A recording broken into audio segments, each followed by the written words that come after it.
Now calling City of Conneaut versus Amber McHenry, case number 24 TRD 819.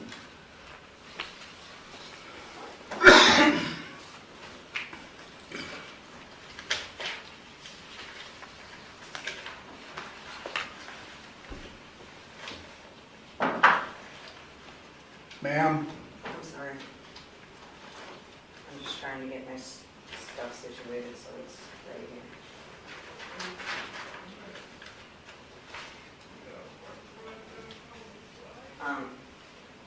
Take a seat I have a in question. this blue chair. Do I have the Sit down. Do I have the same You rights? want me to hold you in contempt? Sit down in that blue chair. Do I have the Sit down. rights there? One more time. Sit down.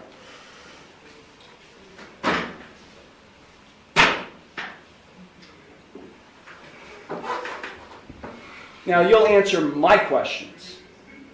Got it? Did you understand all of the rights and plea options that I explained to you? No, I do not understand.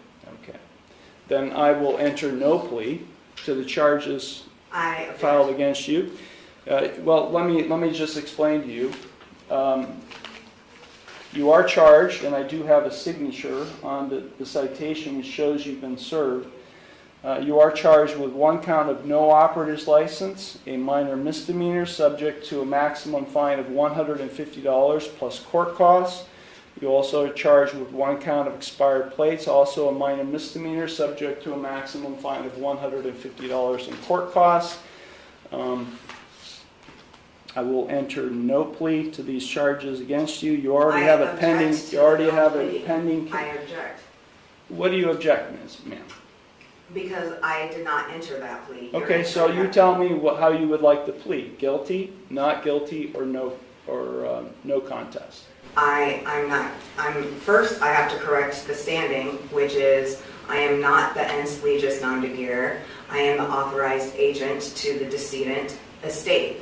I am coming in here as the settler, and I want to settle this case. The video begins with a courtroom scene where a woman is called before the judge on charges of driving without a valid operator's license and having expired license plates. The narrator explains that a group of students is in the courtroom on a field trip to observe legal proceedings, making the situation more notable. The judge attempts to maintain order while the defendant appears uncooperative from the start. Sent in a paper that is my declaration and affidavit of what I want to do, which is to settle the case. I am willing to surrender the person to the court for mutual consideration. I do not want to continue doing this. I don't have anything to do with this. That paper that I signed, which is the summons, is signed v coatis, which is void contract, and I reserved all of my rights on there. So, is the court willing to give me mutual consideration today or not?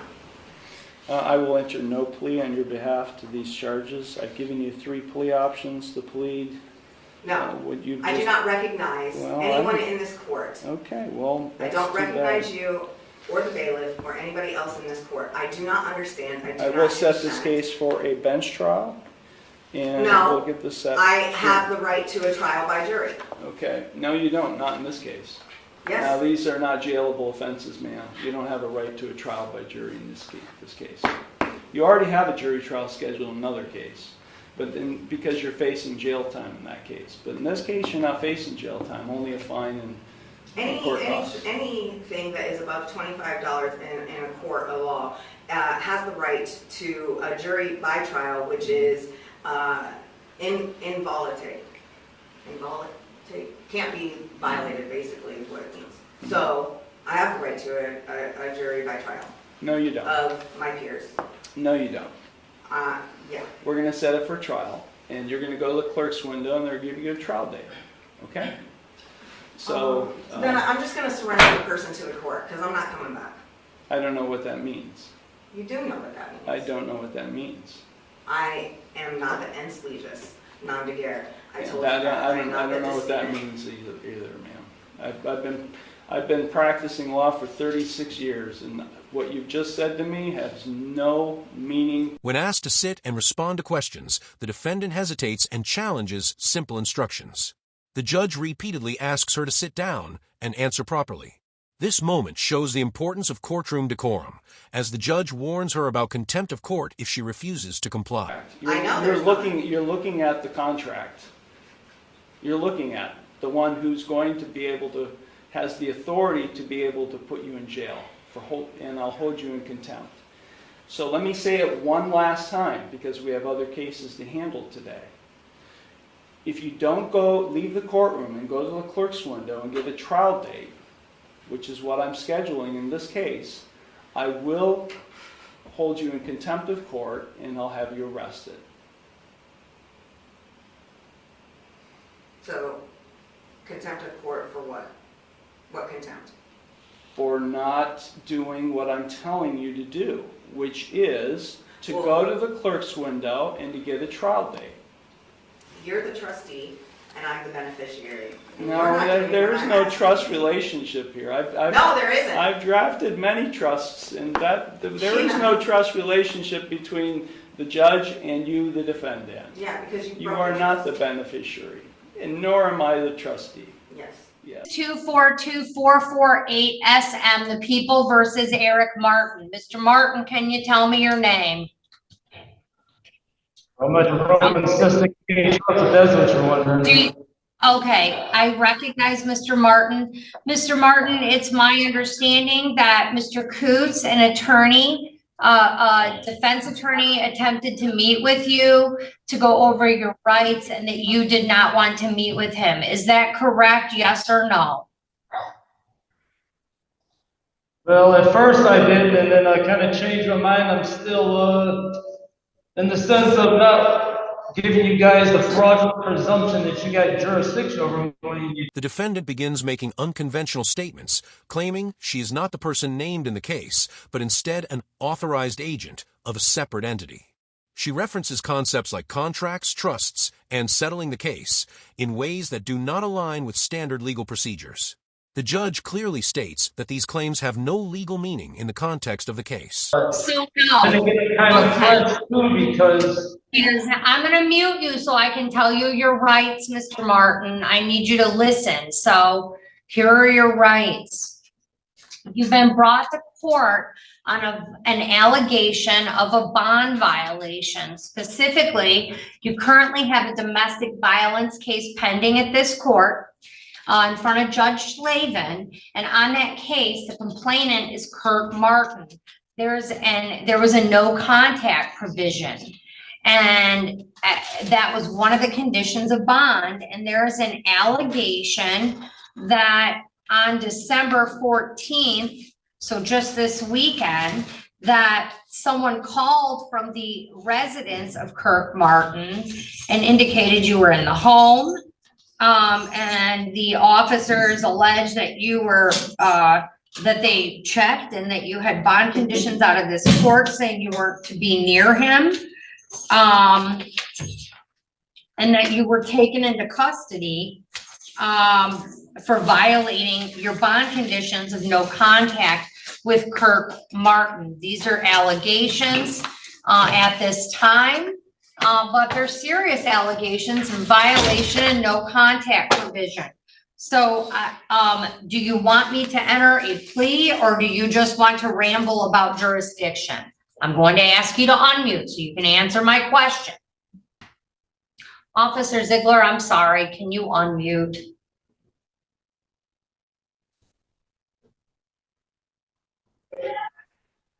Mr. Martin, you have options, so you understand that's what you're here on. You can plead guilty, not guilty, or you can say nothing, and I'll enter a not guilty plea on your behalf. So to the allegations that you violated the conditions of your bond for purposes of arraignment, how do you plead? first I want to notify crimes. Before I get to that, I want to notify you crimes committed against me in the jail here since I've been here, such as criminal harassment.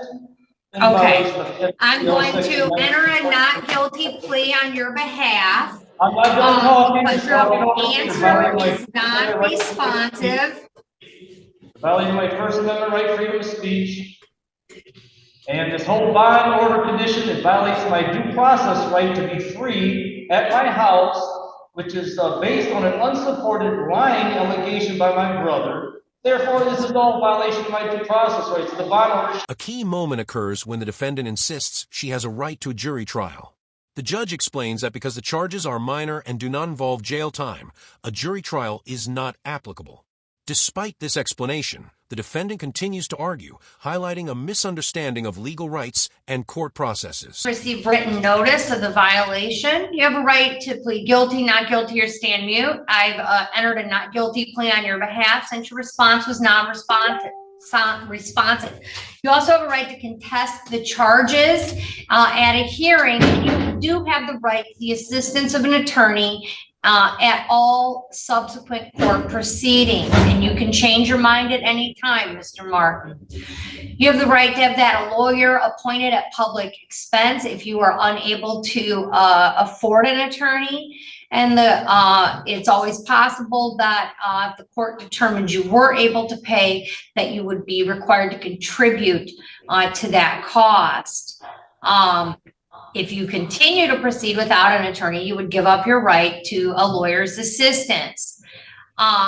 We will set the hearing. I'm required to set that hearing on that violation. If you are in custody, we must hold it within 14 days of the arraignment, which is 14 days from today, or the court must order you released pending that hearing. If the alleged violation is based on a new criminal offense, that is basis for separate criminal prosecution, I don't have any knowledge that that's the case here.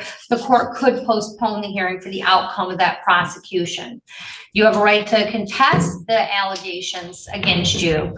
You would have a right to have the evidence against you disclosed. You'd have the right to present at the hearing, or to be present to present evidence, to examine and cross-examine witnesses. The court would only consider evidence that's relevant to the violation, but it need not apply the rules of evidence except those pertaining to privilege. The prosecuting attorney would have the burden of proving the violation by a preponderance of the evidence. If you pled guilty, you'd be giving up your right to a contested hearing. And while this case is pending, you could be the most severe violation is you could be held pending the hearing, and if found guilty of this violation, you could be held while this case is waiting for jury trial. So those are your rights, Mr. Martin. Mr. Martin, I understand your sovereign arguments. I mean, it's fine. You can make them. I've heard them before. Everyone at this court has heard them. But here's the thing. I can't have you, if there is a no contact order and you continue to violate the no contact order, I can't let you out.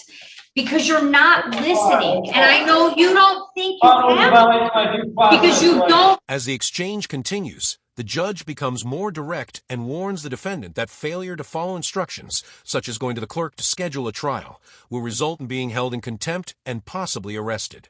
This clip emphasizes how courts enforce authority and maintain order when individuals refuse to cooperate. Well, this is in accordance with the Constitution, and okay. And the fact of the liberty right to be home because of an unsupported lying allegation. I'm telling you right now, he told a lie. And I told the prosecutor my brother assaulted me in actuality. First and foremost, he assaulted me. But I had no evidence of it. I don't have him on video evidence. He doesn't have me on video evidence to assault him. So we have my brother saying this, me saying this. We don't know what happened in reality. So the dumb cop should never arrest me. Prosecutors should not be moving forward on this. They're moving forward with it. It's already a malicious prosecution on the prosecutor's part. There's no probable cause because there's no evidence here. Bottom line, we don't know what happened. This is violating my due process rights. I'm being deprived of my freedom to be at the house I've been living at for 32 years. The bond order was legally should have never been ordered because it's based on, once again, unsupported lying allegation that has no video evidence, no real evidence to support it. The bond order must be dismissed. I'm supposed to be allowed to go back home or have a right to be. Doesn't matter how many lies Okay, I'm told. let me tell you your bond conditions, Mr. Martin. You're to appear in court as directed, not, all right, I'll mute you and read them, whether you like them or not, these are your conditions, sir. So I'll just read them into the record and you can choose to listen or not listen. You're to appear in court as directed. You're not to leave the state without permission of the court. You're not to commit any new crimes while released. You're to immediately notify the court of change of address or phone number. Whether you like it or not, you're not to have any contact with Kirk Martin or the residence where he resides and where this original allegation occurred, which is 9074 Clippert in the city of Taylor. Sir, you cannot purchase or consume alcohol or illegal drugs. You can't possess or have access to firearms. And you have a $2,000 cash bond.